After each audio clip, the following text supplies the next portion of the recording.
Hello everyone, at this video we're going to learn about editor formatting settings, and this includes indentation, white spaces, line rubbing and more. We're going to cover all these at this video and set up our Eclipse editor preferences settings properly. Now before we begin going to the details, let's take a quick example just to highlight and explain exactly what we mean by formatting settings. Now if you look at this, and if I highlight this and click on source format, this is going to apply Eclipse formatting settings directly.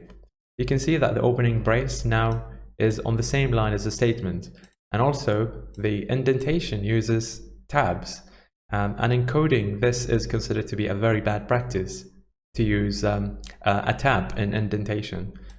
So this is one of the settings that we're going to change. We're going to change the settings so that the default format is to put the brace at a new line, and also to avoid using tabs and use spaces and many more. To set up the editor formatting settings on Eclipse, you need to navigate to Window and go to Preferences. And now you need to navigate to CC++, expand this tree list, and go down to code style, expand this and go to formatter. And now we can see that the default active formatting profile is KNR, and that's not what I'd like to use. In fact, I have a formatting settings file that I use in my company in my day-to-day formatting settings that I'm going to share with you down in the description of the video, so that you can simply import it. And I'm also going to go over the settings just to explain to you what they consist of and why they're very useful for us. So the first thing, I have created I have a format settings XML file that you need to import. So I'm going to copy the directory of this file, and I'm going to go here and click on import. Now the directory is already open, but I can just put it just in case. And I need to click on mutex format. Notice that I also have other settings files, but we're not going to use any of them today. We're going to use them for later tutorials. For today, just click on the mutex format and click on open. And this imported my profile that I named mutex. Let's click on edit, and we're going to explore what this one consists of.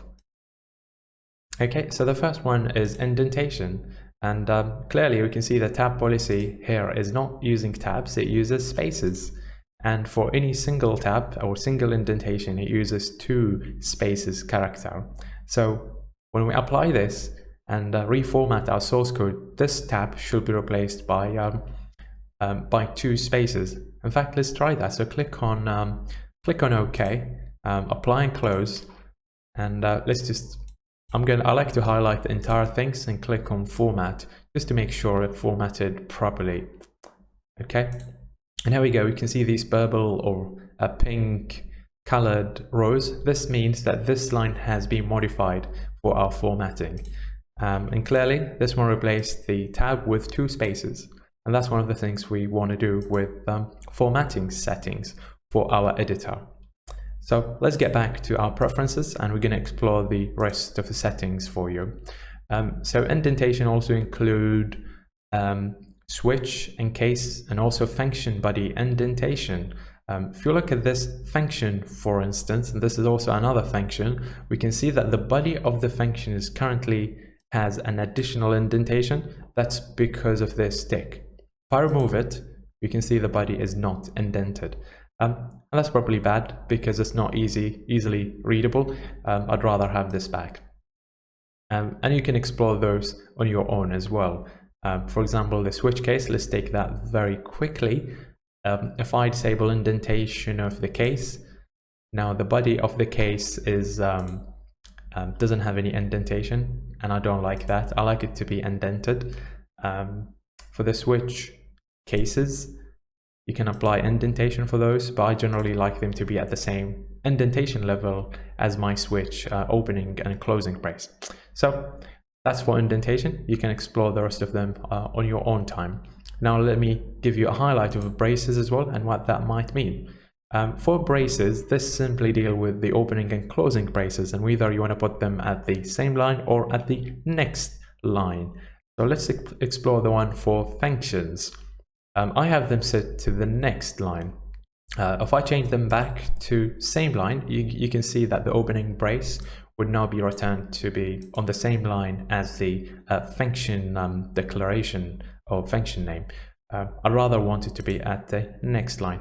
Okay, so that's for braces, and there are other settings here related to blocks, switch cases, namespaces in case of C++, and so on.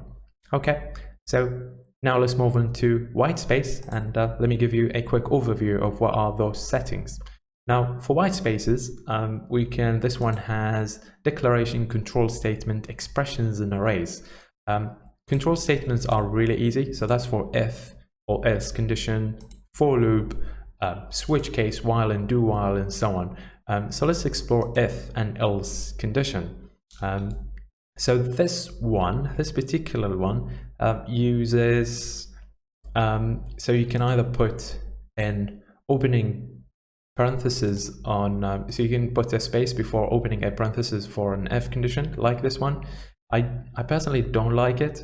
I'm not too sure why on this formatting file I have it. It shouldn't be there. That's not my default settings, but I'm gonna fix it on the fly. It doesn't really matter. Maybe that's one of the things we learn on the fly here for this tutorial.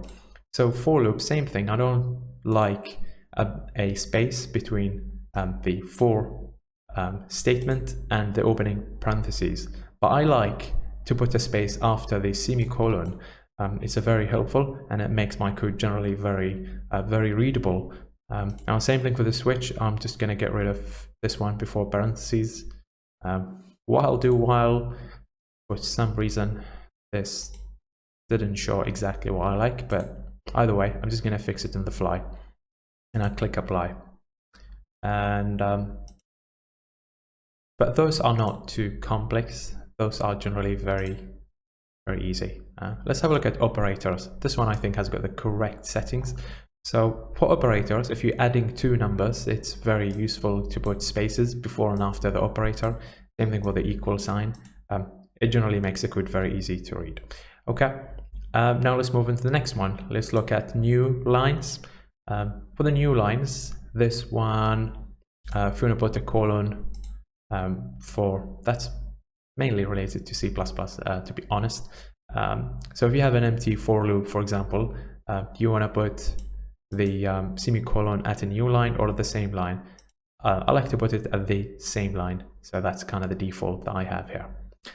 Control statements is about statements, whether you should insert a new line before else and an if statement.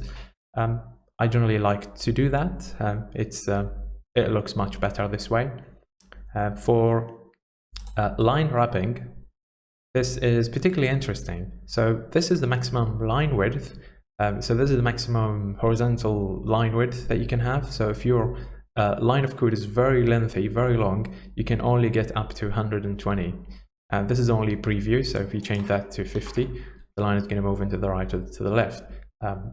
So I like it to be 120. And we can also activate the guidance line. So I'm going to click OK. I'm going to show you how you can enable this vertical line. So click OK and click on apply and close, because I made a little change, and I should probably also export the settings. In order to activate this line, you need to navigate back to Window Preferences and go now to General and go to Editor. Expand this list and go to text editors. And what you need to do is that you need to show print margin and also allow editor to override the margin column. Click apply and close, and here we go. So this one now on 120 column number, and you can see this one. This is the guidance tool in Eclipse. This one marks the this is the row number, and this is the column of the current cursor, or the current cursor. So if I add a comment here and I added some random, arbitrary letter, this one increases. So now I'm at line at column 103, and when I get to the line, that should be 120. Exactly. So this line helped me now to not exceed 120 characters per line in my code, and that's very, very useful. And this is particularly useful as well if you want to print your source code on a paper like an A4, but in this case with 120 characters per line, you might actually want to do this on a landscape orientation instead of a portrait. Okay, so that's about the line settings. Now let's take a quick example and see how this formatting influenced our code and how it made it better. So now if I'm going to mess up any of those main function, let's say I'm going to bring this up here, I'm going to change the indentation, I'm going to bring this up here. Let's see if my auto formatting tool is smart enough to fix this. So I click on source and click on so right click, highlight the code, go to right click and go to source and click on format, and this now should automatically format my source code based on my formatting settings. So let's click on this. Perfect. So this fixed this one properly. So this is the kind of things we get by properly setting up our editor formatting settings. Now we're fully ready to continue with this tutorial series because we've got our editor formatting settings done properly. So that's all for this video. Thanks for watching. I'll see you in the next one.